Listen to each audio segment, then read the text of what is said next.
అనుకుంటారు స్వర్గంలా ఉందనుకుంటారు. మంచి double cot మంచం బెడ్ మీద పడుకుంటే స్వర్గం. 3 రోజులు బ్రతికినా చాలంట. నిజంగా ఏసీ రూముల్లో కార్లలో తిరుగుతున్న వాళ్ళు ఇక్కడే స్వర్గం ఉందనుకుంటుంటారు. మన నరకాన్ని కూడా దేంతో పోల్చి చూపిస్తుంటారు చాలామంది. కరెంటు పోయిందనుకోండి, రాత్రి ఫ్యాన్ తిరగటం లేదు, చెమట పట్టేసింది, దోమలు కొరుకుతున్నాయి, ఈరోజు నరకం అనుభవించినానని చెప్తుంటారు. అంతేనే కదా? అంటే మనుషులు అనుకుంటున్నట్టుగా ఏదో దోమలు కుట్టి బాధలు పడుతుంటే నరకం ఇలాగనే ఉంటుందని అనుకుంటుంటారు. కానీ ఇలాంటిది కాదు నరకం అంటే. మనుషులు అనుభవిస్తున్నటువంటి ఏదో ఒక చికెన్ బిర్యానీనో, కార్లో తిరుగో, ఏసీ రూముల్లో ఉండో అనుభవిస్తున్నటువంటి లగ్జరీ జీవితాన్ని బట్టి వాళ్ళు అనుకుంటున్నటువంటి స్వర్గము కాదు. ఇలాంటిది కాదు స్వర్గం అంటే. స్వర్గం అంటే ఆకలి ఉండదు, స్వర్గం అంటే దప్పిక ఉండదు, స్వర్గం అంటే చీకటి ఉండదు, స్వర్గములో కక్షలు ఉండవు, భేదాలు ఉండవు, విమతాలు ఉండవు. స్వర్గములో మనం ఇక్కడ ఈ లోకంలో అయితే లింగ భేదాలు ఉంటాయి, కానీ స్వర్గంలో ఏ భేదం ఉండదు. అందరము దేవదూతల వలె దేవుని సన్నిధిలో మనమంతా ఉంటాం. అది స్వర్గం. స్వర్గంలో ఉన్నటువంటి దారులు కూడా ఎలా ఉంటుందని గతంలో మీకు చెప్పా. ఎలా ఉంటాయమ్మా దారులు? బంగారు వీధులతో పోల్చి చూపించాడు. బంగారు రోడ్లు అయితే, బంగారుతో కట్టబడినటువంటి భవనాలైతే ఇంకా బంగారు ఎవరైనా ఆశపడతారు అక్కడ? ఇక్కడైతే ఎవరికైనా కానీ 1 కిలో బంగారు ఉందనుకోండి, ఎవరికైనా కానీ 2 కిలోలు ఉందనుకోండి, దాన్ని చూసి ఆశ్చర్యపోతుంటారు. అక్కడ రోడ్లే బంగారు, భవనాలే బంగారు, మనం ఉంటున్నటువంటి ప్రతి స్థలం కూడా బంగారే. నిజంగా అంత బంగారు అయితే ఎవరికైనా ఆశ ఉంటుందా బంగారం మీద? ఎవరికి ఉండదు. నిజంగా ప్రేమణ దేవుని వల్లరా ఎందుకు బంగారుతో పోల్చాడంటే అక్కడ ఉన్నటువంటి ఆ లోకము అంత సస్యశ్యామలమైనటువంటి లోకము. నిజంగా ప్రేమణ దేవుని వల్ల అలాంటి స్వర్గానికి చేరాలంటే భక్తి అనేది సరిపోవాలి. అంతేనే కాదండి? ఒక షాపింగ్ మాల్కి వెళ్తారు మీరు. షాపింగ్ మాల్కి వెళ్తే ఏది పడితే అది షాపులో ఉన్నవాడు పాడేస్తారు మీ ముందు. షాపులో ఉన్నటువంటి ఆయన మీ ముందు తెచ్చి వస్త్రాలను పాడేస్తే ఏదైనా పర్వాలేదులే అనుకుని చక్కన పెట్టి తెచ్చుకుంటారా మీరు? మీ సైజు చూస్తారు. మీ సైజు ఎంతైతే ఉంటుందో అది సరిపోతుంది అనుకుంటే తీసుకుంటారు. అంతేనా కదమ్మా? మీకు సరిపోయేటువంటి డ్రెస్సును మాత్రమే తీసుకుంటారు అక్కడికి వెళ్ళిపోతే. అంటే భక్తికి స్వర్గానికి పోల్చి చూస్తే మీ దేహాలకు బట్టలకు పోల్చి చూడండి. ఇప్పుడు ఒకసారి మీ దేహాలకు అక్కడ ఉన్నటువంటి బట్టలు ఏం కావాలి? ఇప్పుడు సరిపోవాలి. సరిపోతేనే తీసుకుంటారు. అంతేనే కదా? సరిపోకుండా తెచ్చుకుంటారా? మీకు నచ్చినటివే తెచ్చుకుంటారు, మీకు సరిపోయేటివే తెచ్చుకుంటారు. నిజంగా ప్రేమ దేవుని వల్ల ఒక షాపింగ్ మాల్కి వెళ్ళినప్పుడు మనం తొడుక్కునేటువంటి బట్టలే మనకు సరిపోతుందో లేదని మనం ఆలోచన చేస్తున్నాం. అంతేనే కదమ్మా? ఒక కుటుంబంలో మనం ఆహారాన్ని సిద్ధపరుస్తాం. కుటుంబంలో ఎంతమంది ఉండరు అని ముందుగానే మనం ఎస్టిమేషన్ వేసుకుంటాం. ఎన్ని కేజీలు వేస్తే వాళ్ళకి సరిపోతుంది, ఎన్ని రొట్టెలు చేస్తే వాళ్ళకి సరిపోతాయి, అంతేనే కదా? ఎన్ని బ్యాళ్ళు వేస్తే వాళ్ళకు సరిపోతుంది. అంటే ఒక కుటుంబానికి సరిపడేటువంటిది ఆహార పదార్థాన్ని వండాలని వాళ్ళు అర్థమైంది. ఒక షాపింగ్ మాల్కి వెళ్ళిపోతే వాళ్ళకి అర్థమైపోయింది వాళ్ళ దేహాలకు ఏ వస్త్రాలు అయితే సరిపోతాయని. కానీ పరలోకానికి వెళ్ళాలంటే మరి నీ భక్తి సరిపోతుందో లేదో ఏ రోజైనా ఆలోచించామా? ఏ రోజైనా కూడా మనం ప్రశ్నించుకున్నామా? నేను చేస్తున్నటువంటి భక్తి నేను స్వర్గానికి వెళ్ళటానికి సరిపోతుందిలే అని మనం ఎప్పుడైనా కూడా ఆలోచించామా? ఇక్కడికి వచ్చి మనం పాటలు పాడేసి మరలా యథావిధిగా లోకంలో బ్రతుకుతున్నట్టుగా బ్రతికేసామనుకోండి, మన భక్తి సరిపోతుందా స్వర్గానికి? సరిపోదు. మనం ఇక్కడికి వచ్చి ప్రార్థన చేసి వాక్యం వినేసి మరలా లోకంలో లోకస్తులు బ్రతుకుతున్నట్టుగా, లోకస్తులు మాట్లాడుతున్నట్టుగా, లోకస్తులు నడుచుకుంటున్నట్టుగా మనం ఒకవేళ ఉంటే మన భక్తి స్వర్గానికి సరిపోతుందా? మనం ఇక్కడికి ఎందుకు వస్తున్నామో ఒకసారి ఆలోచించారు ఎప్పుడైనా కూడా? ప్రతి ఆదివారం కూడా, ప్రతి మంగళవారం కూడా, ప్రతి శుక్రవారం కూడా ఇక్కడికి మనం ఎందుకు వస్తున్నామో ఏ రోజైనా మీరు ఆలోచించారా? ఎందుకు వచ్చారమ్మా? మిమ్మల్ని అలా అడుగుతున్నా. ఎందుకు వచ్చారు ఇప్పుడు? అమ్మా చెప్పండి, మీకు తెలిసినది చెప్పండి. వెరీ గుడ్ ఇంద్రక్క, దేవుణ్ణి ఆరాధించడానికి, భక్తి చేయడానికి అండి. అమ్మ మీరెందుకు వచ్చారమ్మా? అందరూ అంతేనా? మొదటి గొర్రె ఎట్టబోతే అన్నీ కూడా అలానే ఇంకా అంతే కదమ్మా. నిజంగా మనం ఇక్కడ ఎందుకు వచ్చామంటే దేవుణ్ణి ఆరాధించటానికి. దేవుణ్ణి ఆరాధించే వారు ఎలాంటి వారు కావాలని కోరుకున్నాడు దేవుడు? ఆత్మతోనూ సత్యముతోనూ ఆరాధించేవారు కావాలనుకున్నాడు. అంతకంటే ముందు చెప్తాడు ఇంకా, యథార్థమైనటువంటి హృదయముతో దేవుణ్ణి ఆరాధించాలంట. యథార్థమైన హృదయం కావాలంట దేవునికి.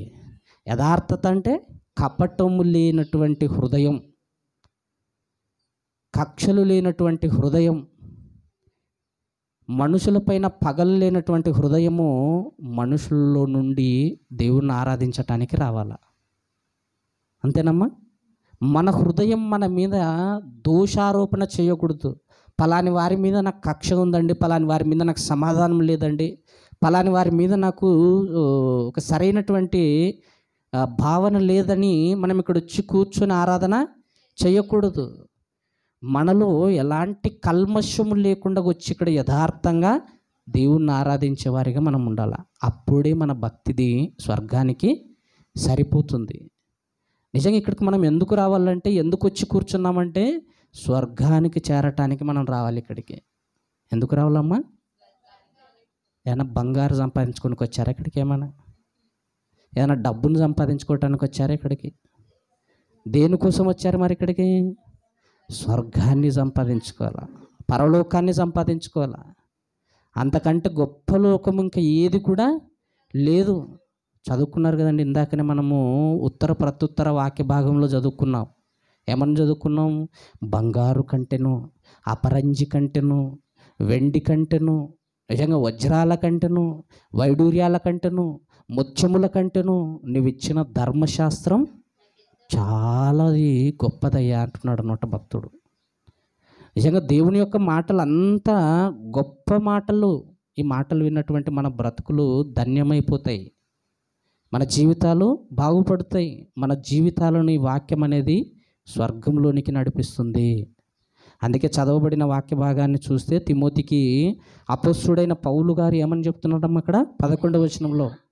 దైవజనుడా అంటే ఇక్కడ వాక్యం చెప్తున్నటువంటి నాకు మాత్రమే కాదు, క్రింద మాటల్లో చెప్పుకుంటూ వస్తాడనమాట. 9వ వచనంలో, ధనవంతుల గుటకు అపేక్షించు వారు శోధనలోను ఉరిలోను అవివేకయుక్తములను హానికరములనైన అనేక దురాశలలోనూ పడుదురు, అట్టివి మనుషులను నష్టములలోనికి నాశనములోనికి ముంచివేయును.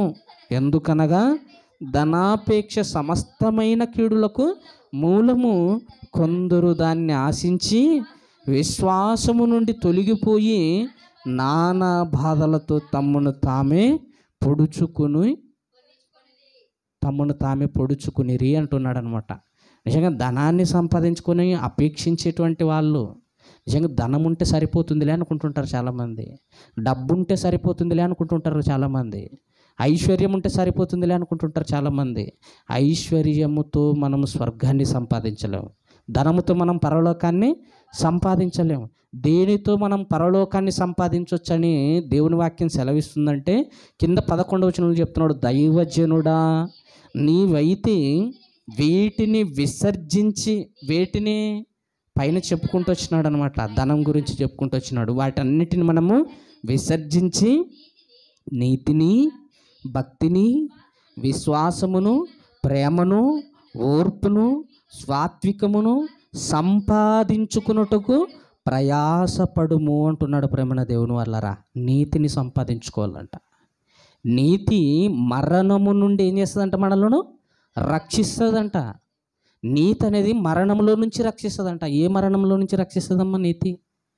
రెండవ మరణములో నుంచి మనలను రక్షిస్తుంది. ప్రేమన దేవుని వల్లరా నీతిమంతులం మనం కావాలంటే మనందరి కోసం ఒక నీతిమంతుడు బలైపోయాడు.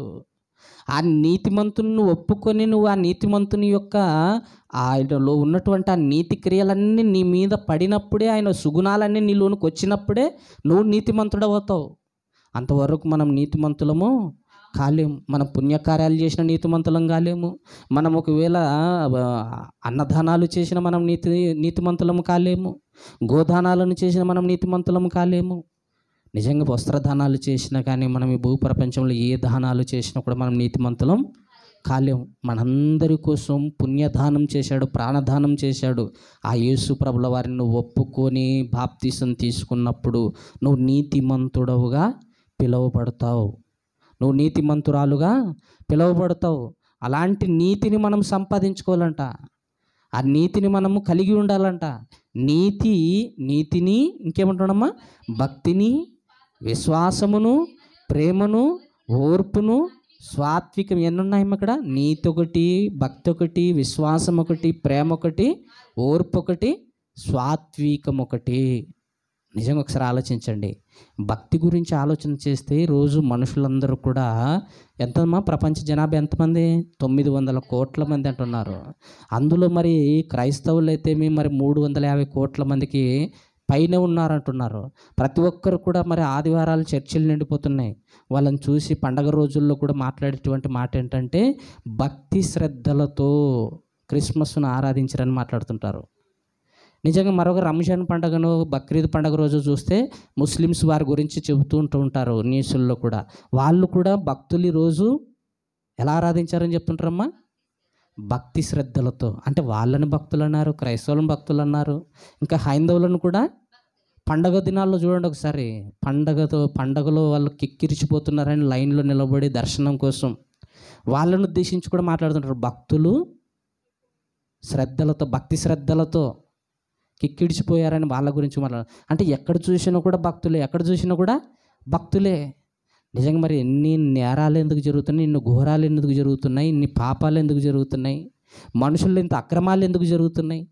మనుషులు చేస్తున్నటువంటి, మానవులలో ఉన్నటువంటి పాప స్వభావాన్ని బట్టి ఈరోజు ప్రకృతి మారిపోయింది. సకాలంలో వర్షాలు రాకపోవడం, సకాలంలో మనకు పంటలు రాకపోవడం, పండకపోవడం. నిజంగా ప్రేమైన దేవుని వల్ల మనుషులముగా మనం చేస్తున్నటువంటి పాపాలే కారణం. అందుకే దేశములో భక్తుడు లేడంటాడండి. చాలాసార్లు చదువుకున్నాం అనుకుంటా. ఎక్కడమ్మా మాట? దేశంలో భక్తుడు లేడన్నమాట. జకర్యా గ్రంథమా, హోషేయ గ్రంథం అన్న? హోషేయ గ్రంథం 4వ అధ్యాయం చూడండి ఒకసారి. ఒకసారి చూడండి అన్న ఒకసారి. హోషేయ గ్రంథం 4వ అధ్యాయం 1వ వచనం చదవండి అమ్మ ఒకసారి. ఇశ్రాయేలు వారలారా, యెహోవా మాట ఆలకించుడి, సత్యమును కనికరమును దేవుని గూర్చిన జ్ఞానము దేశమందు లేకపోవుట చూసి యెహోవా దేశ నివాసులతో వ్యాజ్యమాడుచున్నాడు. క్షమించండి అమ్మ, మీకా గ్రంథము 7వ అధ్యాయము 2వ వచనం అమ్మ. మీకా గ్రంథము ఎరుగడన చదవన 7వ అధ్యాయం 2వ వచనం. భక్తుడు దేశములో లేకపోయెను, జనులలో యథార్థపరుడు ఒక్కడును లేడు, అందరును ప్రాణహాని చెయ్యుటకై పొంచియుండు వారే. ప్రతి మనుషుడును కిరాతకుడై తన సహోదరుని కొరకు వలలు వగ్గును అంటున్నాడు ప్రేమణ దేవుని వల్లరా. నిజంగా దేశంలో ఎవరు లేరంటమ్మా? భక్తుడు లేడంట. దేశంలోనే భక్తులు లేకపోతే మరి ఇంకా గ్రామాల్లో, పట్టణాల్లో భక్తులు ఉంటారనే? నిజంగా ఆలోచించండి. గ్రామాలను దాటుకొని, పట్టణాలను దాటుకొని దేవుడు ఎక్కడికి వెళ్ళిపోయాడంట? రాష్ట్రాలను దాటుకొని దేశానికి ఒక్కడు ఉంటే కూడా కాపాడదని అనుకుంటున్నాడు మరి దేవుడు. దేశంలో ఎవరు లేరంట? భక్తుడు లేడంట. నిజంగా ప్రేమణ దేవుని వల్ల మరి వీళ్ళందరూ కూడా భక్తులని భక్తి శ్రద్ధలతో భక్తి చేయడానికి వచ్చారని ఎక్కడ చూసినా కూడా దేవస్థానాలు అక్కడ మాట్లాడుతున్నప్పుడు వీళ్ళు భక్తులు అంటారా? పైకి భక్తులు వేషం వేశారా? పైకి భక్తి గలవారమని చెప్పుకుంటారంట, పైనికి భక్తి గలవారం అంట. తిమోతికి రాసిన పత్రికలు మనం ఎన్నోసార్లు చదువుకున్నాం. పైకి భక్తి గలవారే కానీ చెప్పుకొని దాని శక్తిని ఆశ్రయించని వారికి ఉన్నారంట ప్రేమణ దేవుని వల్లరా. అందుకే మన భక్తి స్వర్గానికి సరిపోతుందో లేదో మనల్ని మనం పరీక్షించటంకు ముందు మనలో నీతి ఉండాలంట, మనలో భక్తి ఉండాలంట, మనలో విశ్వాసం ఉండాలంట, మనలో ప్రేమ ఉండాలంట, మనలో సాత్వికము ఉండాలంట, మనలో ఓర్పు ఉండాలంట. ఈ 6 గుణాలు ఉన్నప్పుడు మన భక్తి స్వర్గానికి సరిపోతుంది. నిజంగా ప్రేమణ దేవుని వల్ల మీరు కిరాణం కొట్టులోనికి వెళ్ళిపోయి నిజంగా మీరు అన్నీ కారము, ఉప్పు ఇవన్నీ తీసుకొని ఉంటారు. తీసుకున్న తర్వాత ఆ సరుకులకు సరిపోయేటువంటి డబ్బు ఇవ్వకుండా మీరు తక్కువ ఇచ్చారనుకోండి, ఏమంటారమ్మా? సరిపోదు అంటారు. అంతేనే కదా? మీరు కిరాణంలోనికి వెళ్ళిపోయి టమాటాలు వేయించుకునేటప్పుడు 1 కిలో టమాటాలు వేయించుకునేటప్పుడు ఒక్క పండు తక్కువ ఉందనుకోండి, అప్పుడు మీరు తీసుకుంటారా? చూడయ్యా కాట, చూడయ్యా కాట ఇంకా తూగలేదంటారు, కాట ఇంకా సరిపోలేదు అంటుంటారు, ఇంకో పండు అంటారు. ఇంకో పండు వేయించుకున్నా కూడా మరి ఇంకొక పండు ఇంకా ముగ్గు వేయించుకుంటారు, కానీ తక్కువ వేయించుకుంటారా? వేయించుకోరు. మరి స్వర్గానికి మన భక్తి సరిపోవాలంటే, కిరాణంలో ఒక సరుకులు ఇచ్చినటువంటి వాడే సరిపోలేదు నువ్వు ఇచ్చిన డబ్బులు నేను ఇచ్చిన సరుకులకు అన్నాడు అనుకోండి, మరి ఒకవేళ మనం చేస్తున్న భక్తి పరలోకానికి సరిపోదన్నప్పుడు మనం పరలోకానికి వెళ్తామా? మనం స్వర్గానికి చేరుతామా? స్వర్గానికి వెళ్ళలేము ప్రేమణ దేవుని వల్లరా. స్వర్గానికి చేరాలంటే మనలో ఏముండాలా? నీతి ఉండాలంట, భక్తి ఉండాలంట. యాకోబు రాసిన పత్రిక ఒకసారి చదవండి అమ్మ. యాకోబు రాసిన పత్రిక 1వ అధ్యాయము, యాకోబు రాసిన పత్రిక 1వ అధ్యాయము చూడమ్మ ఒకసారి 26వ వచనం. యాకోబు రాసిన పత్రిక 1వ అధ్యాయము, ఎవడైనను నోటికి కళ్ళెము పెట్టుకునక తన హృదయమును మోసపరుచుకునుచు భక్తి గలవాడనని అనుకునిన ఎడల వాని భక్తి వ్యర్థమే, వాని భక్తి వ్యర్థమే అంటున్నాడు ప్రేమణ దేవుని వల్లరా. ఒకసారి ఆలోచించండి, ఇక్కడ యాకోబు గారు రాస్తున్నటువంటి మాట ఏంటంటే, ఎవడైనను భూప్రపంచంలో వాడు కుల మత వర్గ రంగు భేదం ఏమాత్రం కూడా లేదు.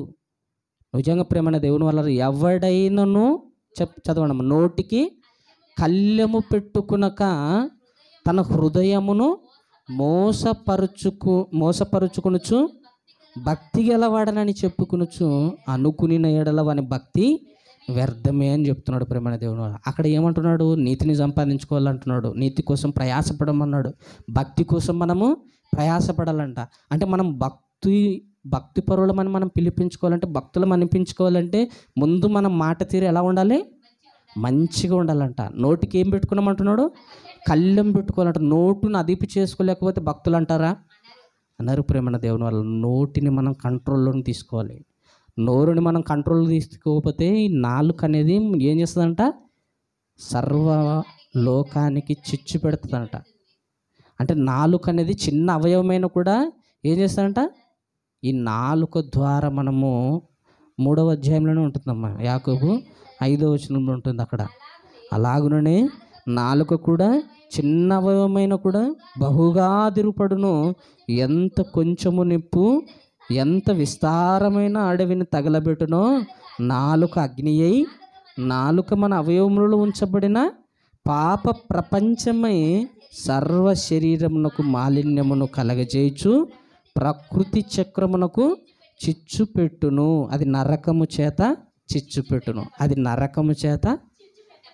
ఒకసారి ఆలోచించి, నోటికి కళ్ళెం పెట్టుకోకపోతే, నోటికి కళ్ళెం పెట్టుకోకుండా మనం భక్తులం అయిపోతామా? భక్తులం కాలేము. ఆ భక్తి స్వర్గానికి కూడా చేర్చదు. నోటికి కళ్ళెం లేనప్పుడు నోటి ద్వారా చేసే పాపం ద్వారా అది నరకానికి మనల్ని తీసుకెళ్ళిపోతుందని దేవుని వాక్యము సెలవిస్తుంది ప్రేమణ దేవుని వల్లరా. నిజంగా మనకి ఇది అర్థమైతే మనము చేస్తున్నటువంటి భక్తి ఎలాగునుందో ఒకసారి మనం మరొక ఉదాహరణ ద్వారా మనం ముందుకెళ్తే, ఒక ఆమె డబ్బు కూడబెట్టుకుంటుందంటండి. కూడబెట్టుకొని ఒకరోజు హైదరాబాద్ ప్రయాణం చేద్దామని బస్ ఎక్కింది. బస్ ఎక్కితే ఆ చిల్లర డబ్బులన్నీ కూడా కూడబెట్టుకున్నటువంటి ఆ డబ్బులు కండక్టర్కి ఇచ్చింది. ఎందుకు? టికెట్ కోసం. టికెట్ కోసము కండక్టర్కి ఇస్తే కండక్టర్ నిజంగా లెక్క పెట్టాడు. లెక్క పెట్టిన తర్వాత ఇంకా 10 రూపాయలు తక్కువ వస్తుంది. 10 రూపాయలు తక్కువ వస్తుంది. సర్లే పర్వాలేదులే అమ్మ, ఇన్ని రోజుల నుంచి నువ్వు కష్టపడ్డావు, కూడబెట్టుకున్నావు, సర్లే అమ్మ పర్వాలేదులే అని అంటాడా? అన్నాడు. ఎందుకు అన్నాడు మరి? నిజంగా వాళ్ళ 1 రూపాయి కూడా వదిలిపెట్టరండి. నిజంగా ఆడన కూడా చూడండి, ఒక ఆఫీసుల్లో కూడా అండి, ఒక కిరాణం కొట్టులో కానీ చూడండి, చిల్లర లేదు, ఇంకే మీ దగ్గర ఒక 10 ఉంటాయండి, 5 ఉంటాయండి, మేము ఈ లోట్లు ఇస్తామని అంటారు. నిజంగా చాలాసార్లు డీమార్ట్కి వెళ్ళిపోతే మనది రూపాయి కట్ చేస్తారు, కానీ వాళ్ళది మాత్రం మనకి ఇయ్యరు.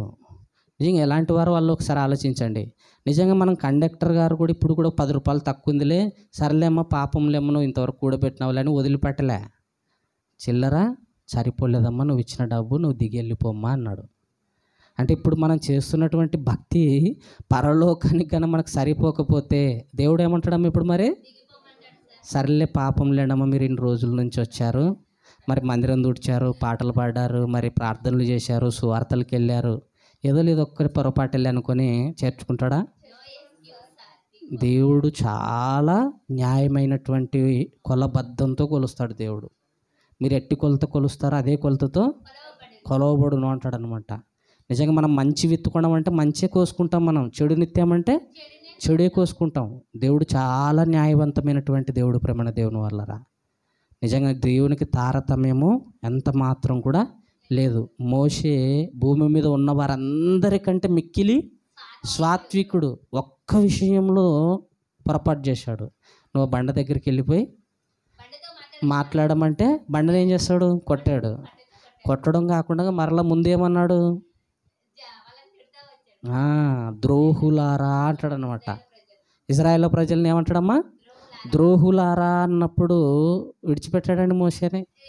6 లక్షల మందిని నడిపిస్తున్నావులే మోషే, సర్లే ఏదో ఇది ఒక్క విషయంలో అడ్జస్ట్ అవుతలే అన్నాడా? అనలేదు. ఎక్కడికి పోనీయలేదు ఆయనని? కానానికి పంపించలేదు. ద్రోహులారా అన్నందుకే కానానికి పంపలేదంట. మరి ఒకవేళ మనం చేస్తున్నటువంటి భక్తి నోటికి కళ్ళెం లేకుండగా, హృదయాన్ని కానీ మనము పవిత్రంగా ఉంచుకోకుండా, హృదయ ఆలోచనలను మనం చెరుపుకొని, హృదయంలో పాపాన్ని ఉంచుకొని, హృదయంలో మనం చెడు తలంపులు తలంచి, మన నోటిని కూడా కంట్రోల్లో పెట్టుకోకుండా మన మాటలు చెడ్డ మాటలు పలుకుతూ, కపటమైన మాటలు పలుకుతూ, నాలుకతో ఒకవేళ ఉన్నట్లయితే మనల్ని పరలోకానికి రానిస్తాడు దేవుడు? రానివ్వడు, ప్రేమణ దేవుని వల్లరా. మనకి ఇది అర్థం కావాలా. మోషేనే ఒక మాట అన్నందుకే కాని మాట మాట్లాడాడంట. నేను ఈ ప్రజల కోసం నీళ్ళని ఇవ్వాలా అన్నాడంటండి. ఈ ప్రజల కోసం నేను, ఆయన ఇస్తున్నాడా దేవుడు ఇస్తున్నాడా? మరి ఆయన ఏంటి అలా మాట్లాడుతున్నాడు మోషే గారు? అంటే నేను అన్న పదం రాకూడదు ఎప్పుడు కూడా. నేను ఉంటేనేనండి సంఘం బాగుంటుంది అక్కడ, నేను ఉంటేనేనండి సంఘం నడుస్తుంది అక్కడ. నేను అన్న పదం ఎప్పుడు రాకూడదు. మనము అన్న పదం రావాలి ఎప్పుడు. మనందరం అన్న పదమే రావాలా. నేను అన్న పదం వచ్చినప్పుడే పతనానికి కారణమైపోతుంది. నాశనమునకు ముందు ఏం నడుస్తుందంటమ్మా? గర్వం నడుస్తుందంట. పడిపోవటానికి ముందు అహంకారం నడుస్తుందంట. నిజంగా ప్రేమ దేవుని వల్లరా, మనం కూడా మోషే గారు ఆ కాని మాట మాట్లాడినందుకే ఆయనకు ఎక్కడ రాలేదంట స్వాస్థ్యం? కానానులో. కానాన్ అంటే తెలుసు కదమ్మా, కానాను దేశంలో ఆయన మాట వినేవాళ్ళు మాత్రమే కావాలి దేవునికి. పరలోకానికి చేరేవాళ్ళు ఆయన మాట వినేవాళ్ళే కావాలా. నిజంగా కానానికి వెళ్ళాలంటే ఆయన మాట వినాలా. ఇశ్రాయేలు ప్రజలు ఎన్ని పర్యాయాలు బొంకించలేదండి దేవుణ్ణి, చాలాసార్లు బొంకించాడు. కనుక వాళ్ళు చేసినటువంటి ఆ తప్పిదాలకు ఫిలిస్తీన్లకు అప్పగించటం, అమోరీలకు అప్పగించటం, అక్కడ ఇంకెవరమ్మా నెబుకద్నెజరు కాలంలో బబులోనీయులకు కూడా వాళ్ళను అప్పగించటం. అక్కడ బానిసల్లోనికి వెళ్ళిపోయినప్పుడు వాళ్ళు మొరబెట్టినప్పుడు దేవుడు మరలా ఏం చేసిన వాళ్ళ కోసం రాజులను, న్యాయాధిపతులను, ప్రవక్తలను పుట్టించి మరలా అక్కడిలో నుంచి వాళ్ళను తీసుకొని రావటం. నిజంగా ప్రేమ దేవుని వల్లరా, ఒక్కసారి మనకి ఇదంతా అర్థమైపోతే ఆయన మాట విన్న వాళ్ళకే కానాన్లో స్వాస్థ్యాన్ని ఇచ్చాడు. ఆయన మాట విన్న వాళ్ళకి ఇప్పుడు కూడా మనకు స్వర్గంలో స్థానం ఉంటుంది. ఆయన మాట విన్న వాళ్ళమైతే నీతిగా బ్రతుకుదాం, భక్తిగా బ్రతుకుదాం, విశ్వాసంతో బ్రతుకుదాం, ఓర్పు కలిగి. ఓర్పు అనేది చాలా ప్రాముఖ్యం ప్రేమ దేవుని వల్లరా. యాకోబు పత్రిక 5వ అధ్యాయం చదవడం ఒకసారి. మన పాఠ్యాంశంలోనికి వెళ్ళిపోదాం. యాకోబు రాసిన పత్రిక 5వ అధ్యాయం 10వ వచనం చదవండమ్మా. 10వ వచనం, నా సహోదరులారా, ప్రభు నామమున బోధించిన ప్రవక్తలను శ్రమానుభవమునకును ఓపికకును మాదిరిగా పెట్టుకునుడి. సహించిన వారిని ధన్యులనుకొనుచున్నాము కదా. మీరు యోబు యొక్క సహనమును గూర్చి వింటిరి. ఆయన ఎంతో జాలియు కనికరమును గలవాడని మీరు తెలుసుకొని ఉన్నారు అంటున్నాడు ప్రేమన వారలరా. సహోదరులారా, ప్రభు నామమున బోధించిన ప్రవక్తలను శ్రమానుభవమునకును ఓపికకును వారిని మాదిరిగా పెట్టుకోవాలంట. మనం పరలోకానికి పోవాలంటే మన గురి ఎవరి మీద పెట్టుకోవాలా? మన గురి ఇక్కడ వస్తున్న వారి మీద పెట్టుకోవద్దండి. నేను వాక్యం చెప్పిన నాలో కూడా ఏదో ఒక రోజు ఓర్పు లేకపోయి ఉండొచ్చేమో, ఏదో ఒక రోజు కోపపడి ఉండొచ్చేమో. మీకు ఆ కోపమే గుర్తొస్తుంటుందేమో, నాలో ఆ ఓర్పు లేని తనమే గుర్తొస్తుంటుందేమో. కానీ ఓర్చుకున్నటువంటి ప్రవక్తలు ఉన్నారు, ఓర్చుకున్నటువంటి బోధకులు ఉన్నారు పరిశుద్ధ గ్రంథంలో, ఓర్చుకున్నటువంటి ఎంతోమంది సేవకులు ఉన్నారు, ప్రభు నామమును బట్టి బోధించినటువంటి ఎంతోమంది భక్తులు ఉన్నారు. వాళ్ళ జీవితాన్ని మనం మాదిరిగా పెట్టుకోవాలంట. పరలోకాన్ని చేరాలనుకున్న వాళ్ళం మనుషులను పోలి మనం ఎప్పుడు కూడా నడుచుకోకూడదు. బైబిల్లో ఉన్న భక్తులను, మన కోసం ప్రాణం ఇచ్చిన యేసుక్రీస్తుల వారిని, మనందరి కోసం ఇప్పుడు ఆదరణకర్తగా ఉంచినటువంటి పరిశుద్ధాత్ముని, మనందరిని కన్నటువంటి దేవుణ్ణి మాదిరిగా పెట్టుకోవాలి. ఫస్ట్ తండ్రి, కుమార, పరిశుద్ధాత్మ, వీళ్ళ ముగ్గురు తర్వాత పరిశుద్ధ గ్రంథాన్ని రాసినటువంటి 42 మంది ప్రవక్తలు, అందులో ఉన్నటువంటి భక్తులు, ప్రవక్తలు, బోధకులు, దాసులు ఎంతోమంది మంచిగా బ్రతికినటువంటి వారి జీవితాలను మనం మాదిరిగా పెట్టుకోవాలి. అప్పుడు మనము పరలోకానికి భక్తి చేస్తున్న వాళ్ళం అవుతాం. నిజంగా ప్రేమైన దేవుని వల్లరా. ఇంకా ఒక మాట అంటాడండి మార్కు రాసిన సువార్తలు కూడా 10వ అధ్యాయము 17వ వచనాన్ని చూడండి ఒకసారి. 10వ అధ్యాయము మార్కు సువార్త 17వ వచనం. ఆయన బయలుదేరి యేసుప్రభుల వారు మార్గంలో పోచుండగా యేసుక్రీస్తుల వారి యుద్ధకు ఆయన పరిగెత్తుకొని వచ్చాడంట. ఆయన ఎదుట మోకాళ్ళని సద్బోధకుడా, నిత్య జీవమునకు వారసునగునగుటకు నేను ఏమి చేయుదునని ఆయన అడిగాను. యేసు, నన్ను సత్పురుషుడని ఎలాగూ చెప్పుచున్నావు? దేవుడొక్కడే కానీ మరి ఎవ్వడును సత్పురుషుడు కాడు. చెబుతున్నాడు అనమాట. నువ్వు నిత్య జీవం పొందాలంటే నరహత్య చేయవద్దు, వ్యభిచరించవద్దు, దొంగలింపవద్దు, అబద్ధ సాక్ష్యము పలకవద్దు, మోసపుచ్చువద్దు, నీ తల్లిదండ్రులను సన్మానింపుము అను ఆజ్ఞలను నీకు తెలియను కదా అని అతనితో చెప్పాను. యేసుప్రభుల వారి దగ్గరికి వచ్చి సద్బోధకుడా, సత్పురుషుడా అంటున్నప్పుడు యేసుప్రభుల వారు, నన్ను ఎందుకు నువ్వు ఇలా మాట్లాడుతున్నావు? దేవుడు ఒక్కడే కదా సద్బోధకుడు అని చెబుతూ, నిజంగా అప్పుడు యేసుప్రభుల వారు అంటున్నాడు, నువ్వు నిత్య జీవానికి పోవాలంటే ఏం చేయాలని చెప్తున్నాడు అక్కడ ఆ మనుషునికి? నరహత్య చేయకూడదంట. నరహత్య చేయకూడదన్న మాట ఎక్కడి మాట అది అమ్మా? ధర్మశాస్త్రంలో ఉన్నటువంటి పాత నిబంధనలో ఉన్నటువంటి పదాజ్ఞలలో ఒక మాట ఇది, నరహత్య చేయవద్దు. క్రొత్త నిబంధనలు ఈ మాటను గురించి ఎందుకు మాట్లాడుతున్నాడంటే, నువ్వు ద్రోహి అన్నప్పుడే మనం ఏం చేసినట్టంట? హత్య చేసినట్టంటండి. వ్యర్థుడా అని మనం మాట్లాడినప్పుడే ఆ మనిషిని ఏం చేసినట్టంట? చంపేసినట్టంటండి. నిజంగా ఈరోజు కత్తితో, కర్రతో, రాళ్ళతో చంపడం అంటే మాటలతో చంపేస్తుంటారండి. నిజంగా ఒక ఈటు కొట్టినా కూడా పర్వాలేదాం, కానీ మనుషుల్లో లోపల మనుషుల గురించి మాట్లాడుకుంటుంటే నిజంగా వాళ్ళు వింటున్నప్పుడు నన్ను పలాని మాట నిందండి ఆమె అంటుంటారు. చాలా బాధపడుతుంటారు. పడతారుగా పడరండి? నన్ను పలానప్పుడు ఈ మాట మాట్లాడామంటుంటారు. నేను ఎట్లా మర్చిపోతే మాటనంటుంటాను. అంటే ఒక మాట అనేది మనుషులను ఏం చేస్తుందంట? గాయపరుస్తుందంట, చంపుతుందంట. నిజంగా అందుకంటున్నాడు, ద్రోహి అన్నప్పుడే మనం ఆ వ్యక్తిని ఏం చేసినట్టంట? చంపేసినట్టు. మాటలతో చంపేస్తున్నవారు నన్ను అంటుంటారు, మాటలతో గుచ్చేస్తున్నవారు అంటుంటారు. నిజంగా మాటలతో చంపడం, మాటలతో గుచ్చటం, మాటలతోటే ప్రాణాలు తీసేయటం, ప్రాణం పోయినంతటువంటి మాటలు మాట్లాడేస్తుంటారండి కొన్నిసార్లు. మంచి చేసినా కూడా, మేలు చేసినా కూడా ఆ మాట్లాడే మాటలను బట్టి ఏమంటుంటారు? నాకు మనసు లేదండి, నువ్వు అన్న మాటని నేను విన్న తర్వాత నాకు మనసు రావట్లేదని అంటుంటారు. నిజంగా మాట అనేది ఎంత ప్రమాదకరమైనదని చెప్పడానికి యేసుప్రభుల వారు చట్టాన్ని మార్చేశాడండి. హత్య చేయటం కాదు, నువ్వు ఒక హత్య చేయటం అంటే ఒక మనిషిని ద్రోహి అన్నప్పుడే హత్య చేసినట్టు. నువ్వు ఈ మాట అంటే నువ్వు ఎక్కడికి పోవు? స్వర్గానికి నువ్వు ఈ నరహత్య చేయకుండా పాటిస్తే నువ్వు నిత్య జీవాన్ని పొందుకుంటావని ఆ మనుషునితో చెప్తున్నాడు యేసుప్రభుల వారు. హత్య చేయొద్దు, నువ్వు నరహత్య చేయవద్దు. ఇంకేమంటున్నాడమ్మా? వ్యభిచరించకూడదు. వ్యభిచారం అంటే ఇప్పుడు నూతన నిబంధన ప్రకారంగా ఒక స్త్రీని మోహపు చూపుతో చూసినప్పుడే అప్పుడే వ్యభిచారం చేసినట్టంట. అందుకే ప్రేమైన దేవుని వల్లరా మొట్టమొదటిగా స్త్రీ పురుషులు కానీ ఎవరైనా కానీ ఒక మనుషునిలో ఒక ఆలోచనలు అంటే మోహపు చూపు వచ్చేటువంటి ఆలోచనలను వచ్చే విధంగా మనం ప్రవర్తించకూడదండి. రానివ్వకుండా మనము ప్రవర్తించాల, చూసుకోవాలన్నమాట. మన ప్రవర్తన విషయంలో కూడా జాగ్రత్త కలిగి ఉండాలన్నమాట. పేతురు రాసిన పత్రికలు అంటూ కామ వికారమైన నడవడి అంటాడనమాట. అంటే ఒక మనుషుని యొక్క వస్త్రధారణ అనేది మనుషులను ఏం చేస్తుందంట? చెరిపివేసే విధంగా ఉంది. నిజంగా ప్రేమైన దేవుని వల్ల మనము వ్యభిచారాలన కానీ రోజు భౌతికంగా మనం శరీరాలతో కలవటమే కాదు, మోహపు చూపు ఆలోచనలో కూడా తలస్తేనే దేవుని దృష్టిలో మనం పాపం చేసిన వాళ్ళం. యేసుప్రభుల వారు అన్నాడు అనమాట. అంటే పాపానికి ముందు కేంద్ర స్థానం ఎక్కడని చెప్పాడు యేసుక్రీస్తుల వారు? మనసు, ఆలోచన, హృదయంలో చెప్పాలంటే ప్రేమైన దేవుడు. ఇక్కడ పాపం జరగకుంటే ఇక్కడ చేయమనం ఈ చేతుల ద్వారా, అంతేనా కదమ్మా?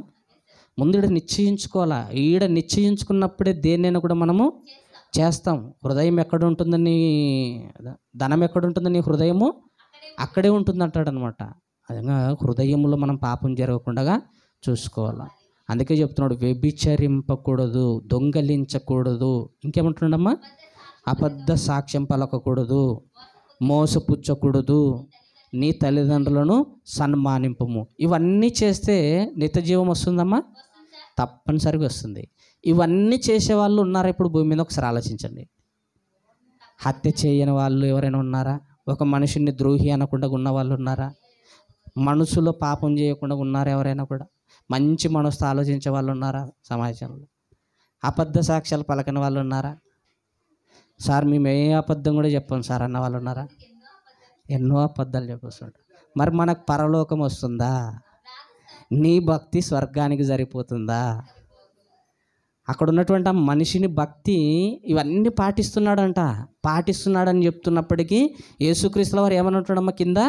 అందుకతడు 20వ వచనం, అందుకతడు బోధకుడా బాల్యము నుండి ఇవన్నీ అనుసరించుచూనే ఉంటినని చెప్పాను. ఇవన్నీ ఎప్పటి నుంచి అనుసరిస్తున్నాడంట? పిల్లలు ఇక్కడ ఉన్నారు కదమ్మా, పిల్లల కాటి నుంచి అనుసరిస్తున్నాడంట ఆయన. ఏ హత్య చేయలేదు ప్రభువా, నేను ఏది కూడా నేను వ్యభిచరించలేదు, దొంగలించలేదు, అబద్ధ సాక్ష్యం చెప్పలేదు. నిజంగా ధర్మశాస్త్రాన్ని నిష్టగా పాటించాడండి. అయినా కూడా ఇంకేం కుదవుందని చెప్తున్నాడమ్మా యేసుప్రభుల వారు. యేసు అతనిని చూచి అతనిని ప్రేమించి, నీకు ఒకటి కొదవగానున్నది, నీవు వెళ్ళి నీకు కలిగినవన్నీ అమ్మి బీదలకిమ్ము, పరలోకమందు నీకు ధనము కలుగును, నీవు వచ్చి నన్ను వెంబడించమని చెప్పాను. అతడు మిగిల ఆస్తి గలవాడు గనక ఆ మాటకు ముఖము చిన్నబుచ్చుకొని దుఃఖపడుచు వెళ్ళిపోయాడటండి.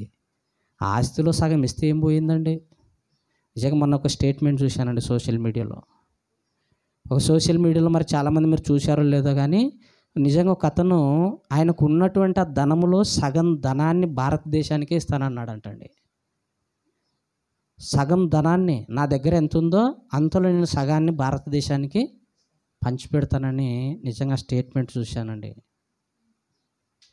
నిజంగా మరి ఈరోజు అక్కడ ఉన్నటువంటి ఆ మనుషుడు ఏం చేసినాడంటే, యేసుప్రభుల వారు నీకు ఒకటి కొదవ ఉందన్నాడు. ఏంటా కొదవ? నీ ఆస్తి నమ్మి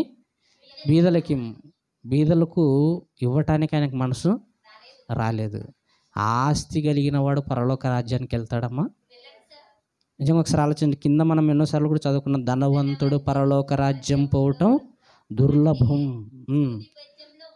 అదే ఎరుగోడమ్మ. నిజంగా ధనవంతుడు పరలోకానికి పోడంట, ఒంటె మాత్రం సూది బెజ్జంలో దూరటం సులభం అంట. ఒంటెక్కడ, సూది బెజ్జం ఎంతమ్మా? మనము దారం ఎక్కించటానికి మనము కష్టపడుతుంటుంటాం. అలాంటిది మరి ఒంటె దూరటం అంటే దేవునికి సాధ్యం అది, కానీ మనుషులకైతే అది అసాధ్యం. నువ్వు దైవంగా మారాలా. ఇప్పుడు దైవంగా మారాలంటే ఏం కావాలినా? ఆస్తులు అంతట్లో కూడా ఏం చేయాలి ఇప్పుడు ఆయన? బీదలకి పంచి రావాలా. నిజంగా ధనవంతుడు ఒకడు ఉన్నాడు లూకా రాసిన సువార్తలో కూడా. ఎవరైనా? జక్కయ్య. యేసుక్రీస్తుల వారి మాటలు విన్న తర్వాత ఏం చేసినాడంటే ఆయన, ఎవరి దగ్గరైనా కూడా నేను అన్యాయంగా తీసుకుని ఉంటే వాళ్ళకు 4 అంటండి, 4 అంతులు. ఎవరికన్నా మనం ఒకటి తీసుకుంటే ఇప్పుడు ఎన్ని ఇవ్వాలి వాళ్ళకు? 4 అంతులు. నిజంగా అలాగనే ఇచ్చినటువంటి ఆ జక్కయ్యకు పరలోకంలో స్థానం దక్కిందండి. నీవును అబ్రహాము కుమారుడవే అంటాడు. అబ్రహాము రొమ్మును ఆనుకున్నట్టుకు ఆయన కూడా వెళ్ళిపోయాడు. లాజరు ఎలాగైతే కొనిపోబడ్డాడో ఈయన కూడా చనిపోయిన తర్వాత స్వర్గంలోకి వెళ్ళిపోయాడండి జక్కయ్య గారు కూడా. కానీ మనుషుడు ఏం చేసినాడంటే ఇంటికి దుఃఖపడుతూ వెళ్ళిపోయాడంట. ఈ మనుషునికి మరి స్వర్గం దక్కిందంటే దక్కలేదు. ప్రేమణ దేవుని వల్ల ధనవంతుడు, ఆస్తి కలిగిన వాడు పరలోకానికి చేరటం చాలా కష్టం ప్రేమణ దేవుని వల్లరా. అందుకే ఏమంటున్నాడు అంటే మత్తయి రాసిన సువార్త 5:48 ముగింపులోనికి వచ్చేద్దామమ్మా. ముగింపు అన్న మాట వింటుంటేనే చాలా ఉద్యోగం వస్తుంటుంది అనమాట. అంటే ముగించేస్తున్నాండి. ప్రజలకు అస్సలుగా విశ్వాసులకు నచ్చే మాట ఏదైనా ఉందంటే అదొక్క మాటనే. ఇంకా ఏమొచ్చినట్టన్నా? పక్షికి రెక్కలు వచ్చినట్లు అనమాట. అమ్మయ్యా ఇంకా ముగిస్తున్నాలే అనుకుంటుంటారు. ముగిద్దామమ్మా, చెప్పుకుందామా? విశ్వాసులకు ముగింపులోనికి వెళ్ళిపోదామంటే చాలా సంతోషం ఉంటుంది, ఇంకా చాలా ఆనందం ఉంటుంది అనమాట. నిజంగా చాలాసార్లు ఈ మాట ఎందుకు మాట్లాడుతుంటే కొంచెం కానీ అప్పటికే ఇంకా 2-3 రెఫరెన్స్లు చెప్తుంటా. అనుకుంటుంటారు ముగిస్తానే ఇంకో రెఫరెన్స్ ముగిస్తానే ఇంకొక రెఫరెన్స్ తీస్తున్నాడు అనుకుంటారు. మత్తయి రాసిన సువార్త ముగిస్తానులేనమ్మా, ముగిస్తాను. మత్తయి రాసిన సువార్త 5:48 చదవండి అమ్మా. 48 అక్కడ ఏమని ఉంటున్నాడమ్మా? మీ పరలోకపు తండ్రి పరిపూర్ణుడు గనుక మీరును పరిపూర్ణులుగా ఉండెదరు అంటున్నాడండి. మన పరలోకపు తండ్రి ఎవరంట? పరిపూర్ణుడంట. మనం కూడా ఏం కావాలి ఇప్పుడు? పరిపూర్ణులం కావాలంట. మన భక్తి మనం స్వర్గానికి సరిపోవాలంటే మనం ఇప్పుడు ఏం కావాలా? పరిపూర్ణులం కావాలా. మనం పరిపూర్ణులం అంటే సంపూర్ణంగా పరలోకానికి సరిపోయే విధంగా మనం ఈ భూమి మీద ఉండాలి. అరకొరగా మనం భక్తి చేసేవారికి కూడా ఉండకూడదు. ఇక్కడికి వచ్చి భక్తి చేసి మరలా అక్కడికి వెళ్ళిపోయిన తనక తప్పు చేయకూడదు. అంతేనే కదండి? ఇక్కడికి వచ్చినంతసేపులు ఎలా ఉంటారమ్మా? ఇక్కడికి వచ్చిన తర్వాత ఏమైనా అబద్ధం ఆడతారా? ఏదైనా మోహపు చూపు చూస్తారా? ఏమైనా వ్యభిచారాలు చేస్తారా? ఏమైనా హత్యలు చేస్తారా? ఏదైనా ఎవరిదైనా దోచుకుంటారా? ఎవరిదైనా ఆశపడతారా? ఇక్కడ ఉన్నంతసేపులు ఎలాగైతే ఉన్నారో ఇంటికి వెళ్ళిపోయిన తర్వాత మీరు ఇలానే ఉండటానికి ప్రయత్నం చేస్తే మీరు పరిపూర్ణులు అయిపోతారు. ఇంటికి వెళ్ళిపోయిన తర్వాత మరలా మీరు యథావిధిగా లోకంలో మనం మునుపు ఎలాగైతే జీవించామో అలా జీవించడానికి మనము ప్రయాసపడుతుంటాం. ఇక్కడ భక్తిగా ఉన్న మనము ఇంటికి వెళ్ళిపోయిన తర్వాత ఎందుకు భక్తిగా లేకపోతున్నామంటే మనం దేవుని యొక్క మాటలు అక్కడికి వెళ్ళిపోయిన తర్వాత మరలా జ్ఞాపకం ఉంచుకోవటం లేదు. ఆ మాటల్ని మరలా మన హృదయాల్లో పెట్టుకోవటం లేదనమాట. కనుక ప్రేమైన దేవుని వల్లరా మనం ఎక్కడున్నా కూడా ఏ స్థలం అందున్నా కూడా దేవుడు చూస్తున్నాడు అన్నటువంటి నమ్మకంతో మనం ఉండాలి. అప్పుడే తప్పు చెయ్యం. నిజంగా తప్పు చేస్తున్నప్పుడల్లా మనకు గుర్తు రావాలా దేవుడు చూస్తున్నాడు. అప్పుడైతే మనము తప్పు చేయమండి. అబద్ధం ఆడుతున్నప్పుడల్లా మనకు గుర్తు రావాలా దేవుడు వింటున్నాడు, నేను అబద్ధం ఆడుతున్నది, దేవుడు చూస్తున్నాడు. మనం ఏది చేస్తున్నా, మనం ఏది మాట్లాడుతున్నా అది దేవునికి తెలిసే ఉంటుందని మనకు జ్ఞాపకం వచ్చినప్పుడే పాపము చెయ్యం. ప్రేమణ దేవుని వల్లరా చూస్తే మరొక మాట తిమోతికి రాసిన పత్రిక, తిమోతికి రాసినటువంటి మొదటి పత్రిక 2వ అధ్యాయం ప్రారంభపు వచనం చదవడమ్మా. మొదటి తిమోతి రాసిన పత్రిక 2వ అధ్యాయము మొదటి వచనం చదవమ్మా. మనము సంపూర్ణ భక్తియు మాన్యతయు కలిగి నెమ్మదిగాను సుఖముగాను బ్రతుకు నిమిత్తము అన్నిటికంటే ముఖ్యంగా మనుషులందరి కొరకు చాలమ్మా మనము సంపూర్ణ భక్తియు అంటున్నాడు. ఎలా అన్నట్టమ్మా? సంపూర్ణం కావాలంట. నిజంగా ఒక శవాన్ని బుడ్చేటప్పుడు చూడండి, శవాన్ని బుడ్చేటప్పుడు కాళ్ళ దగ్గర నుంచి తల వరకు మొత్తం మన్నేసి పూర్తి చేసి ఇలాగన చేసి వస్తుంటారు. కాళ్ళు బయటికి పెట్టి, చేతులు బయటికి పెట్టి ఎక్కడైనా చేసి వస్తుంటారమ్మా సమాధి. మొత్తం సంపూర్ణంగా పూర్తి చేస్తారు. నిజంగా మనకి ఇది అర్థమైతే ఇదే కాదు, మనం ఏది చేసినా కూడా ఒక ఇల్లు నిర్మాణం చేపట్టినప్పుడు మనం బునాది వేస్తాం. ఫస్ట్ బునాదుల నుంచి బేస్మెంట్ చేస్తాం, బేస్మెంట్ నుంచి గోడలు తయారు చేసుకుంటాం. గోడలు చేసినాక కప్పు పడేంత వరకు, కప్పు పడిన తర్వాత మరలా దానికి పూత అంటే ప్లాస్టింగ్ అన్నీ చేయించుకున్నాక సంపూర్ణంగా ఇంకా పెయింటింగ్, బండలు, కిటికీలు, డోర్స్ అన్నీ కూడా తయారు చేసుకున్న తర్వాతనే అది సంపూర్ణత అంటారు. మన భక్తి జీవితంలో కూడా మనము అబద్ధాలు ఆడి లేదంటే నీతిగా ఉండి మరలా కొంతమంది అబద్ధాలు ఆడుతుంటారు. కొంతమంది అబద్ధాలు ఆడరు, నీతిగా ఉండరు. కొంతమందిలో క్రియలు ఉంటాయి కానీ విశ్వాసం ఉండదు. విశ్వాసం ఉన్న వాళ్ళకు క్రియలు ఉండవు. నిజంగా ప్రేమ దేవుని వారు ఇలాగ చాలామంది సంపూర్ణులుగా కాలేకపోతున్నారు అనమాట. అందుకే ఇక్కడ తిమోతి గారికి ఏమని చెప్తున్నారంటే, మనము సంపూర్ణ భక్తియు మాన్యత కలిగి నెమ్మదిగాను సుఖముగాను బ్రతుకు నిమిత్తం, నెమ్మదిగా సుఖంగాను బ్రతకాలంటే మనం సంపూర్ణ భక్తి చేయాలి, మాన్యత కలిగి ఉండాల అని దేవుని వాక్యము సెలవిస్తుంది. ప్రేమ దేవుని వల్ల చూడగలిగితే పేతురు రాసినటువంటి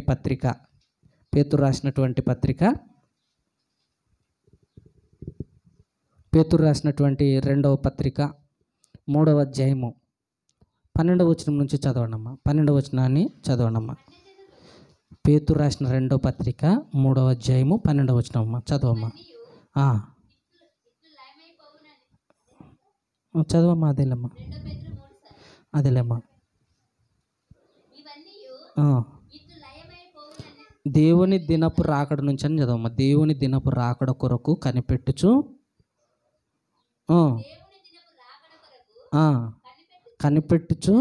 దానిని ఆశతో అపేక్షించుచు మీరు పరిశుద్ధమైన ప్రవర్తనతోనూ భక్తితోనూ ఎంతో జాగ్రత్త గలవారై ఉండవలెను అని చెప్తున్నాడు. ప్రేమ దేవుని వల్లరా ఎంతో జాగ్రత్తతో ఉండాలని దేవుని వాక్యము చెప్తున్నాడు. ఎప్పటి వరకు? దేవుని దినపు రాకడ కొరకు కనిపెట్టుచు దాన్ని ఆశతో అపేక్షించుచు మీరు పరిశుద్ధమైన ప్రవర్తన ఇంకేమంటున్నాడమ్మా? భక్తితోనూ ఎంతో జాగ్రత్త గలవారై ఉండండి. యేసుక్రీస్తుల వారి యొక్క రాకడ ఎప్పుడు వస్తుందో మనకు తెలియదు. క్రీస్తు యొక్క రాకడ మనకు భూమి మీద ఎప్పుడు జరుగుతుందో మనకు తెలియదు. కనుక ఎప్పుడన్నా రాని అనుకొని మనము ఎలా ఉండాలంట? నిరీక్షించు వారంటే ఎదురు చూసేవారుగా ఉండాలంట. భూమి మీద ఉన్న బ్రతికిన కాలంలో మనము సంపూర్ణంగా అలంకరింపబడి, ఒక వరుని కోసం వధువు అలంకరించబడిన తర్వాత తీసుకొని వస్తారు. ఇంకా అలంకరించబడక మునిపే వరుని దగ్గర తీసుకొస్తారమ్మా వధువును. పెళ్లి చేసేటప్పుడు ఇంకా కమ్మలు పెట్టక, వడ్డాన్నం పెట్టక, డెకరేషన్ చేయక ఆమెకు వరుని కాడికి తీసుకొస్తే ఇష్టపడతాడా? ఇష్టపడాడు. మనం కూడా సంపూర్ణంగా మారి బాగా అలంకరింపబడి అంటే ఏదో బంగారు మంచి మంచి వస్త్రాలు కట్టుకోవడం కాదు. భక్తి, నీతి, విశ్వాసం, సాత్వికం, ఓర్పు, నిరీక్షణ ఇవన్నిటిని మనం ఏం చేయాలంట? సంపాదించుకోవాలంట. వీటన్నిటిని మనం ఏం చేయాలంట? ధరించుకోవాలంట. అందులో ఉన్న సుగుణాలన్నీ మనలోనికి రావాలంట. అప్పుడు మనం సిద్ధపాటు కలిగి ఉండి ఆయన కోసం నిరీక్షించు వారమై ఉన్నట్లు అనమాట. అందుకంటే దేవుని దినపు రాకడ కొరకు కనిపెట్టుచు దానిని ఆశతో అపేక్షించుచు మీరు పరిశుద్ధమైన ప్రవర్తనతోనూ భక్తితోనూ ఎంతో జాగ్రత్త గలవారై ఉండవలెను అని చెప్పి కింద అంటున్నాడు అనమాట. అయినను మనం ఆయన వాగ్దానమును బట్టి క్రొత్త ఆకాశం కొరకు క్రొత్త భూమి కొరకు కనిపెట్టుచున్నాము, వాటి యందు నీతి నివసించును. క్రొత్త ఆకాశము క్రొత్త భూమి అంట. క్రొత్త ఆకాశం క్రొత్త భూమి ఇప్పుడు ఉన్నది. మరి క్రొత్తదే పాతదమ్మా? పాతది. ఇది పాత ఆకాశం, క్రొత్త భూమి కాదు. అది క్రొత్త భూమి కాదు, క్రొత్త ఆకాశము ఎప్పటి నుంచి ఉందమ్మా? ఇది మన పితరుల కాలంలో నుంచి ఉంది. ఇది ఉందా లేదమ్మా? ఆదాము నుంచి ఈ భూమి ఉంది. ఇంకెప్పటి నుంచి ఉంది? ఆదాము నుంచి ఆకాశం ఉంది. ఇది మరి పాతదంటారా కొత్తదంటారా? మరి కొత్తది ఎప్పుడు వస్తుంది మనకు? క్రొత్తది క్రీస్తు రెండవ రాకడ తర్వాత మనం క్రొత్త ఆకాశానికి క్రొత్త భూమికి వెళ్ళిపోతాం అన్నమాట. నిజంగా ప్రేమణ దేవుని షిఫ్ట్ చేయబడతాం మనం. క్రొత్త ఆకాశము అనగానే నిజంగా ఆ క్రొత్త ఆకాశం క్రొత్తది మనం చూసినప్పుడు ఎంత సంతోషపడతామండి. స్వర్గము నిజంగా అంత క్రొత్తగా ఉంటుంది. ఆ లోకము ఎప్పుడు కూడా మనము ఊహించుకొని ఈ లోకంలో ఏది కూడా సాటి కట్టలేమండి నిజంగా. అబ్రహాం గారు భూమి మీద బ్రతికిన కాలంలో ఆయన అంటాడనమాట, పునాదులు కలిగిన పట్టణం కోసం నేను ఎదురు చూచుచుంటిని అంటాడనమాట. పునాదులు కలిగిన పట్టణం అంటండి. నిజంగా ఆ మహాపట్టణం కోసం మనం ఎదురు చూడాలంట. అందుకే భూమి మీద ఉన్న కాలంలో ఎలా బ్రతకాలంట, మనము భక్తి శ్రద్ధలతో మనము ఈ లోకంలో జాగ్రత్తగా బ్రతకాలి. 2వ అధ్యాయం 5వ వచనం కూడా చదవండమ్మా. 2వ అధ్యాయము, అదే 2 పేతురు రాసిన పత్రిక 2వ అధ్యాయము 5వ వచనం. 2 పేతురు 2వ అధ్యాయము 5వ వచనం. మరియు ఆయన పూర్వకాలమందు లోకమును విడిచిపెట్టక భక్తిహీనుల సమూహం మీదికి జలప్రలయమును రప్పించినప్పుడు నీతిని ప్రకటించిన నోవాహును మరి 7 కాపాడెను. మరియు ఆయన సొదొమ పట్టణములను భస్మము చేసి ముందుకు భక్తిహీనులకు వాటిని దృష్టాంతముగా ఉంచుటకై వాటికి నాశనము విధించి. చాలమ్మా. నిజంగా ఇక్కడ ఈ 5-6 వచనాల్లో మీరు బాగా ఆలోచన చేయండి. దేవుడు ఏమని అంటున్నాడంటే, పూర్వకాలమందున్న లోకం ఏం చేసినాడంటే ఆయన విడిచిపెట్టలేదంట. విడిచిపెట్టాడా అండి? భక్తిహీనులుగా ఉన్నందుకు వాళ్ళను విడిచిపెట్టలేదు. భక్తులుగా ఉన్నంటే వాళ్ళని ఏం చేస్తున్న దేవుడు విడిచిపెట్టేస్తుండే. నోవాహు గారి కాలంలో ఎంతమంది రక్షింపబడ్డారమ్మా? 8 మంది మాత్రమే. నోవాహు, మిగతా 7. నిజంగా ప్రేమైన దేవుని వల్ల వాళ్ళందరినీ మనం చూస్తుంటే వాళ్ళు ఎవరుగా ఉన్నారంటే వాళ్ళు భక్తిహీనులుగా, వాళ్ళ భక్తి స్వర్గానికి సరిపోలేదు. వాళ్ళ భక్తి స్వర్గానికి సరిపోలేదు కనుక దేవుడు భూమి మీద జల ప్రళయంతో ఏం చేసినాడు, వాళ్ళను చంపేశాడు. వాళ్ళను వదిలిపెట్టలేదంట. మరి మనల్ని వదిలిపెడతాడా? వాళ్ళ భక్తి సరిపోలేదు స్వర్గానికి కనుకనే వాళ్ళను విడిచిపెట్టలేదు. సొదొమ పట్టణంలో ఉన్న వారి భక్తి ఏమైనా సరిపోయిందా? వాళ్ళ భక్తి కూడా సరిపోలేదు. వాళ్ళు కూడా భక్తిహీనులు అయిపోయినారు. బాలురులు మొదలుకొని వృద్ధుల వరకు, అంటే కట్టె పట్టుకొని నడిచేటువంటి ముసలివారి వరకు కూడా లోతు గారి ఇంటి దగ్గరికి వెళ్ళిపోయారంటండి. కామాంధులుగా మారిపోయారు వాళ్ళు. నిజంగా ప్రేమణ దేవుని వల్లరా. అదే 1వ అధ్యాయము 7వ వచనం చదవండి. 6-7 వచనాలు అక్కడ కూడా చెప్తాడు. 2 పేతురు రాసిన పత్రిక 1:6-7 వచనాలు ఏమంటాడమ్మా? జ్ఞానమునందు చదవమ్మా 6వ వచనమమ్మా. ఈ హేతువు చేతనే మీ మట్టుకు మీరు పూర్ణ జాగ్రత్త గలవారై మీ విశ్వాసమునందు సద్గుణమునందు జ్ఞానమునందు ఆశ నిగ్రహమునందు సహనమునందు భక్తియందు సహోదర ప్రేమయందు దయను అమర్చుకునుడి అని చెప్తున్నాడు ప్రేమన దేవుని వల్లరా. నిజంగా ఇవి మీకు కలిగి విస్తరించిన ఎడల అవి మన ప్రభు అయిన యేసుక్రీస్తును గూర్చిన అనుభవ జ్ఞాన విషయంలో మిమ్మను సోమరులైనను నిష్ఫలులైనను కాకుండా చెయ్యును అంటున్నాడు ప్రేమన దేవుని వల్ల. ఇవన్నీ మనకు ఉండాలంట. పూర్ణ జాగ్రత్త గల వరమే ఉండాలంట. మన జీవితంలో ఎలా ఉండాలంటమ్మా? పూర్ణ జాగ్రత్త. ఏదో అజాగ్రత్తగా బ్రతికి లోకంలో కన్ను మూస్తే మనకు స్వర్గము రాదు ప్రేమణ దేవుని వల్లరా. ఏదంటో మేము బాప్తీసం తీసుకున్నామండి, ప్రతి ఆదివారం చర్చికి వెళ్ళామండి అని మీరు అనుకుంటే, ఒకవేళ చనిపోయిన తర్వాత ఏం ప్రభువా నేను ప్రతి ఆదివారం వచ్చానయ్యా నువ్వు అంటే, నీ భక్తి సరిపోలేదమ్మా అంటాడు. నీ భక్తి సరిపోలేదు. క్రీస్తు న్యాయపీఠం ఎదుట గొల్లవాడు గొర్రెలని మేకలు వేరు చేసినట్టుగా, గొర్రెల్ని మేకల్ని ఏం చేస్తాడమ్మా? వేరు చేసినట్టుగా. గొర్రెల్ని ఎక్కడ పెట్టుకుంటాడు? కుడివైపుని పెట్టుకుంటాడు. మేకల్ని ఎక్కడ వైపు వేస్తున్నాడు? ఎడమ వైపున వేస్తాడు అనమాట. నిజంగా ప్రేమ దేవుని వల్ల మన భక్తి సరిపోవాలంటే మనం పూర్ణ జాగ్రత్త గలవారం. భూమి మీద ఉన్నప్పుడు మనం ధర్మకార్యాలు, నీతి కార్యాలు వీటన్నిటితో పాటు మనం క్రీస్తు యొక్క అడుగుజాడల్లో నడిచేవారిగా ఉండాలంట. క్రీస్తు యొక్క అడుగుజాడలు నడిచేవారు ఎలా ఉంటారంటమ్మా? విశ్వాసం నందు సద్గుణం అంట, సద్గుణమునందు జ్ఞానమునందు ఆశ నిగ్రహమునందు సహనమునందు భక్తి యందు ఇంకేమంటున్నాడమ్మా? భక్తి యందు సహోదర ప్రేమ, సహోదర ప్రేమ యందు దయ, అమర్చుకునండి అంటున్నాడండి. ఇవన్నీ ఉంటేనే మనము ఎక్కడికి సెలెక్ట్ అవుతాం? స్వర్గానికి సరిపోతుంది మన భక్తి. ఇవన్నీ లేకపోతే మన భక్తి స్వర్గానికి చేరదని దేవుని యొక్క వాక్యం సెలవిస్తుంది. కనుక మీరందరూ కూడా ఈ మంచి మాటలు విన్నటువంటి మీరు ఈ రోజు నుంచి అయినా కూడా మీరు నిజమైనటువంటి భక్తులుగా మీరు ఈ లోకంలో బ్రతికి స్వర్గానికి చేరాలని మనస్ఫూర్తి కోరుతూ మరి మాటల్ని నేను ముగిస్తున్నాను.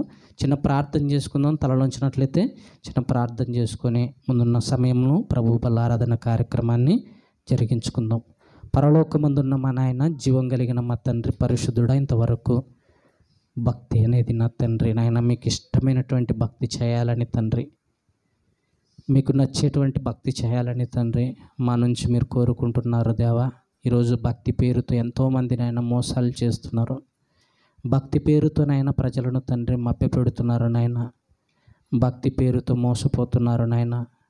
నిజమైనటువంటి భక్తులు కావాలని మీరు కోరుకుంటున్నావు తండ్రి. నిజమైన భక్తుల్లో ఉండేటువంటి లక్షణాలు తండ్రి నాయన సద్గుణం ఉంటుందని నాయన, ఆశ నిగ్రహం ఉంటుందని తండ్రి, జ్ఞానం ఉంటుందని, దయ ఉంటుందని తండ్రి నాయన, నీతి ఉంటుందని నాయన, ఓర్పు ఉంటుందని తండ్రి ఎన్నో మాటల ద్వారా మమ్మల్ని హెచ్చరించావు నా తండ్రి. ఈ దినమందు నా తండ్రి మీరు మాతో మాట్లాడుతూ వచ్చినటువంటి ప్రతి మాటను బట్టి నాయన నీ కృతజ్ఞతాస్తుతులు చెల్లిస్తున్నాము తండ్రి. ఇంతవరకు నేను ఇక్కడ వచ్చిన నీ పిల్లల్లో మాలో నా తండ్రి మీరున్నటువంటి స్వర్గానికి సరిపోని భక్తి మాలో ఉన్నట్లయితే నా తండ్రి ఈ రోజు నుంచైనా తండ్రి మేము ఆ భక్తిని పెంపొందింప చేసుకున్నట్టుకు నైనా భక్తిలో నా తండ్రి మైన అనుభవ జ్ఞానము కలిగి ఉండుటకు కృప చేయమని ప్రార్థిస్తున్నాం తండ్రి. విన్నటువంటి నీ బిడ్డలు కేవలం విని విడిచిపెట్టి మరిచిపోయి మరలా లోకంలో కలవక నా తండ్రి విన్న వాక్య ప్రకారంగా బ్రతుకుతూ నాయన స్వర్గాన్ని చేరుకున్నట్టుకు సహాయం చేయమని ప్రార్థిస్తూ ముందున్న సమయంలో నాయన మీ కుమారుడు మా రక్షకుడైనటువంటి యేసుక్రీస్తుల వారి యొక్క శరీరానికి ఆయన రక్తానికి సాదృశ్యంగా ఉన్నటువంటి నాయన ద్రాక్షరసంలోను తండ్రి రెట్టెలోను మేమందరం పాల్పంపులు పొందుతుండగా పరీక్షించుకొని ఉపేక్షించుకొని తీసుకున్నట్టుకు సహాయం చేయమని ప్రార్థిస్తూ మమ్మల్ని మనం తగ్గించుకుంటూ మీ నామాన్ని హెచ్చిస్తూ యేసుక్రీస్తు పవిత్రమైన నామములో ప్రార్థన అడిగి వేడుకుంటున్నాము తండ్రి, ఆమేన్. పాట పాడుచుండగా మరి ప్రభు యొక్క శరీరంలోనికి మనం ప్రవేశిద్దాం.